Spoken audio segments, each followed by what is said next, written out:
This is definitely not me saying, they're going to take this person. These are guys that I think would fit what they're looking for based off of the losses they've had in free agency and kind of the team needs that were showing their head as we went through the entirety of the NFL season this past year.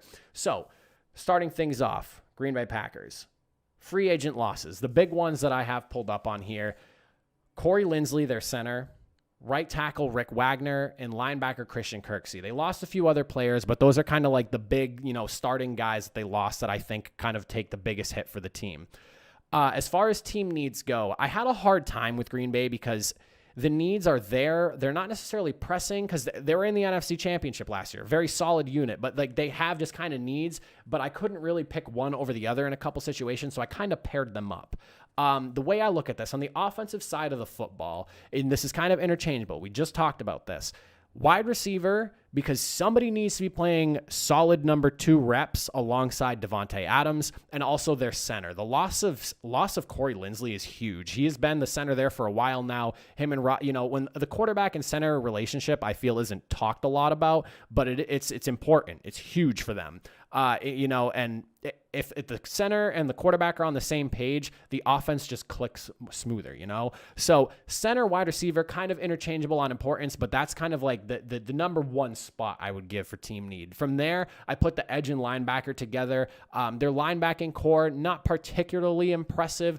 Edge rushing outside of Zadarius Smith and the 12.5 sacks he had last year, everyone else had about 5 sacks or less. That's not saying that their production wasn't good. They had 41 sacks, which is in the top half of the league. But the problem is Zadarius Smith is the only guy that's just the legit playmaker. Everyone else is like, they'll make a play, every few weeks or so. You want somebody that's a legit threat. When you look at kind of like what Cleveland did, bringing in Jadeveon Clowney and Myles Garrett. Clowney's not being brought in to be the number 1 sack guy, but he has Myles Garrett now on the opposite side of him. A lot of people knock him for not putting up the numbers that he should have been or expected to from based off of where he was drafted. But now he has a guy like young Myles Garrett who's going to be, he is the sack guy on that team.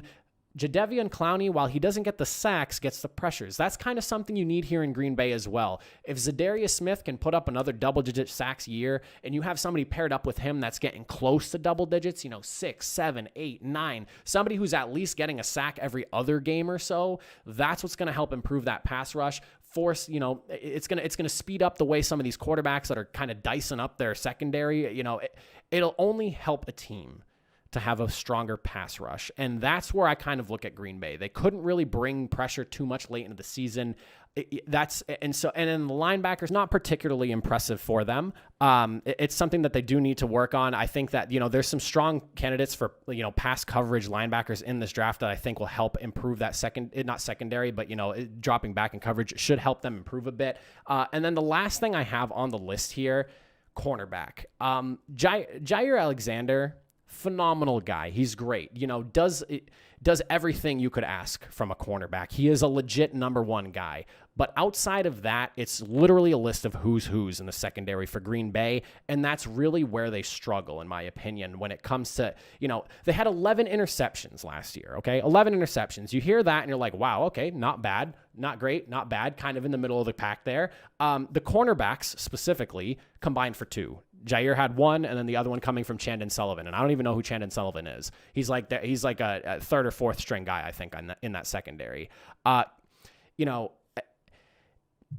Again, semi-strong unit, not the worst, but they're not the best. But this is a situation where Green Bay's defense has kind of been the reason they have not made it to the Super Bowl the last couple of years and is a problem. So they need to work on that. There's a couple guys they could go after a little bit later in the draft. They're picking kind of late, having played in the NFC Championship, but there's guys that are later in the draft that have good potential that I think would help shore up that secondary a bit. So we'll get into all of that. They have 10 total picks to work with, 2 4ths, 5ths, and 6ths. They got 10 picks to kind of build a team and just basically reload for this next season. And they need to hit on at least like 3 or 4 of them and get some guys that are either legit starters or very strong rotational players. Now, I'm only going to break down the first 3 rounds because after that, I'm going to be honest with you. I've only been doing this whole and a very strong air quotes on this quote unquote scouting thing since I started doing the show. And I wanted to really kind of get into the nitty gritty of the NFL draft. So as far as my knowledge really extends at this point, it's like some of those first and second round guys, like majority first, second round guys. And like, I'm just now kind of diving deeper into the draft. So I'm not going to sit here and pretend I can mock out 10 picks for the Packers. I can barely put together 3 rounds here, but I have a good idea based off their 3-4 defense and kind of what they're doing scheme wise for guys that I think would fit well for them. And they could potentially be in the spots that they're picking. So with round number 1, there's 3 different guys I have on my round number 1 pick who I think would work well for them and could potentially be there for them. Now, first guy that I have, and this is in no order of importance. This is just like 3 guys. I didn't put like the most important or like, who they should go after first, second, third. This is just 3 guys in random order. Edge rusher Jalen Phillips out of Miami. Very strong off the jump. He's explosive. He had 9 sacks in 2020. Like I mentioned, they need somebody who can get close to double-digit sacks, somebody who can get after the quarterback, produce pressure, but also get to the quarterback and not just leave it up to Sedarius Smith to make all those sacks there. The biggest issue that I kind of came up with him is just the injury history. He retired once because of concussions. He came back, had a stellar season with Miami. If the injury, because assuming the injury scares some teams away, he's potentially going to be there in the late first round, maybe where they pick, maybe not. I could be wrong, but strong opportunity for him to be there. I think improving that pass rush helps everything else. So if I was to organize these 3 guys, probably go Jalen Phillips first, as long as his injury history is behind him, and it is history at that. I think Jalen Phillips would be a solid guy to throw in for that 3-4. And he would be rushing the edge. So outside, he'd be like, outside linebacker. He wouldn't necessarily be like a DN. He'd be pushing on the edge there, producing that pressure that they need. Now, as far as linebackers concerned, Nick Bolton, somebody who I think is going to be there, fantastic instincts as a linebacker. He's like a tone setter, brick wall kind of guy, a thumper at the linebacking position. The biggest issue that everyone seems to have with him is the lack of speed he has and whether he'll be able to keep up with like the elevating speed that offenses seem to have in the NFL. But he plays the position very well. He has the instincts to be a true linebacker in the NFL, a Mike guy. So I think he would be good if he's there for them. The speed thing, Green Bay's made it to the NFC Championship twice already in the last 2 years. And, if they take a really good linebacker that's not necessarily the fastest in the world, I don't think it'll hurt them. I think that any upgrade at linebacker will be good for Green Bay. The other guy that I like, if they decide to go wide receiver in round 1, and everything I've read is that nobody believes the Packers will go wide receiver in round 1. They've shown it time and again that they just have no desire to go wide receiver in round number 1. I think somebody like Elijah Moore out of Ole Miss would be good for them. He has fantastic hands, only 2 drops last season. On top of that, he has 10 total drops out of 200 career, and these are like catchable targets. So he's had more targets than this, but this is 200 catchable targets in his range. 10 drops out of 200 passes thrown his way where he should have caught the ball. That's absurd. And then on top of that, he's a tough guy going over the middle, taking shots from some linebackers, things like that. Obviously, they only get bigger and faster and stronger in the NFL, but he's known for his toughness, not afraid to go over the middle. He's got the 4.3 speed. He's small, he's statured, but he doesn't need to be a giant. He doesn't need to be the massive threat. That's Devontae Adams. He is the big body, the big guy, the big wide receiver, the big number 1 guy. This is a solid complement number 2 guy who brings athleticism, great hands. We've seen some drop passes from some of those second and third string wide receivers there over in Green Bay. This is a guy that I think you could plug in and be a fantastic complement for the Packers over there in Green Bay. Now, in round number 2, as far as people, now the way these picks are kind of worked out is based off of like who they go for in the first round. Now, if they don't address linebacker in round 1, they decide to go edge or wide receiver, something like that. Somebody I could see them going after is linebacker Jabril Cox out of LSU. This is a guy that, I don't know if he's going to be here, but he's projected to be in the area. Welcome to the show, Jim Beasy. I've been doing great. Hope you're doing well. He's the best coverage linebacker in the NFL, or not in the NFL, in the NCAA coming out of this draft. So best coverage linebacker only helps improve that pass coverage that they somewhat struggled with last year. The way I see it is if he's there, they should be taking him in the second round. That's if they don't address linebacker in round 1, 100% should be taking him for sure. On top of that, Center Creed Humphrey, the centers outside of, like the top guy that's in the draft, center's a weird one. I don't know if they even need to go in the second round after the centers. I think they might fall a little bit later in the draft, and they might even be able to wait till the third round. But the way I see it is center should be a priority for them. So they might draft center higher than any other team normally would. So I would say somebody like Oklahoma's center Creed Humphrey, 2,488 career snaps in college, 0 sacks. That's pass blocking right there. That's somebody you want protecting a quarterback like Aaron Rodgers or whoever you think is going to take his place when they decide to boot him out of town, because that's what it seems like they're going to do. He's a 3-year starter, so he's not only is he like he's a one great year. No, he's been there his whole career, starting at Oklahoma as the guy, the center for them. On top of that, he has a skill set that makes him kind of maneuverable. So if he doesn't end up being the starting center, he can play at guard. He has the athleticism to kind of move around on the offensive line a little bit, maybe not put him at the tackle position, but there are 5 positions on the offensive line. If he's handling any of those guards or the center position, that's good. You always want offensive linemen who can be a little bit flexible and interchangeable at where they're playing. The biggest downside I found on him is just that he didn't play well against current NFL caliber, D tackles when they were in college. 2 people that came up when I was going through the scouting is Quinnen Williams and Bravion Roy. Both dominated him when he did meet up with them while they were still in college. So that's something to kind of look at. The Quinnen Williams one, that was 2 years ago. So, the way I see that is it's been 2 years. He's had time to grow and get better. Quinnen Williams was on his way out. So that's one of those things where, could you really knock him for that if he was, just getting into his first year starting as the center at Oklahoma?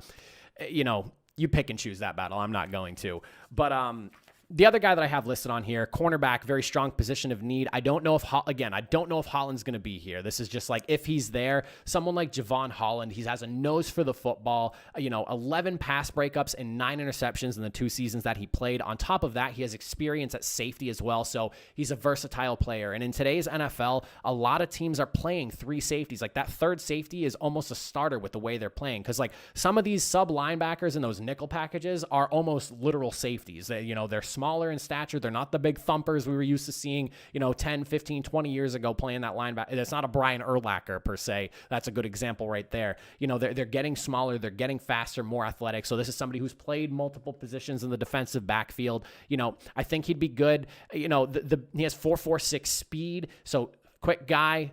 I think solid pick for them. Athleticism came up as like his biggest concern overall. Like he's fast, but that's about it. I just think solid guy for the position from Oregon. So obviously brings the speed, but give or take might not be a bad option if he's sitting there, if they decide to go edge or linebacker in the first round and they're still going after defense. And I really don't think they're taking a wide receiver in the first round, but they should if there's somebody good there available like Elijah Moore. Moving into the third round though, if they're not going to commit to wide receiver in the first round, and a lot of people assume they're not going to, and I'm amongst that group, someone like Tylen Wallace should be good. I think he'll be there. He's ranked low enough based off of everything that I've seen from like mock drafts and just like in the ratings from like PFF and other places that like to rank all the prospects coming out of the draft. Tylen Wallace from Oklahoma State. He's fast. Again, the 4.48 speed.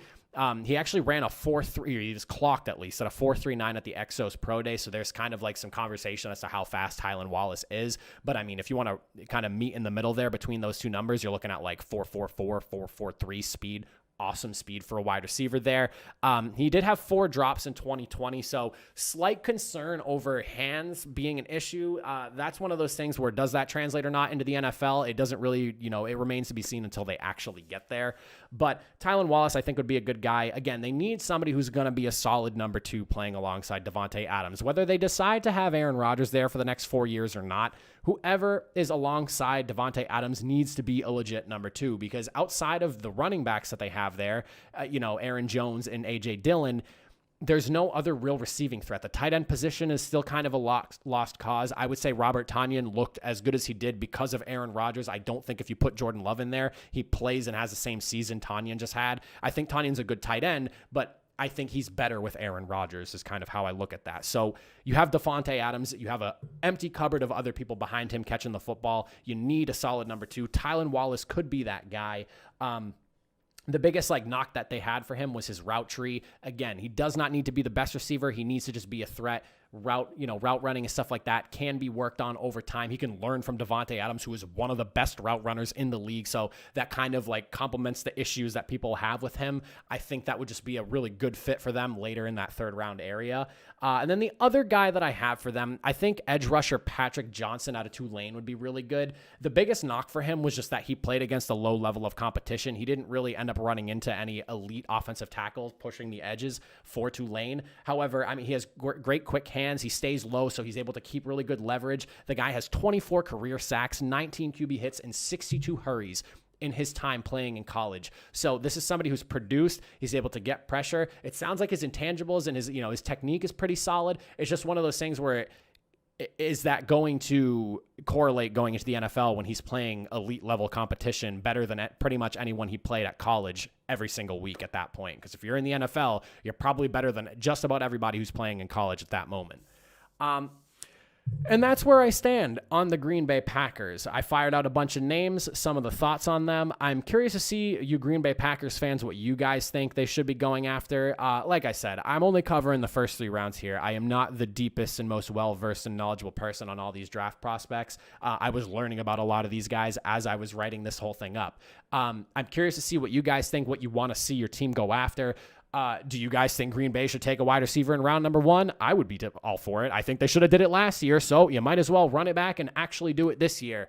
There could be some real potential waiting for them, depending on how things shake out in the draft. But what do you Green Bay Packers fans think? I'm thinking linebackers probably where they're going to go, or edge rusher. If I'm going to take a guess, linebacker, edge rusher, that's probably where they're going to go. I'm no draft expert, though.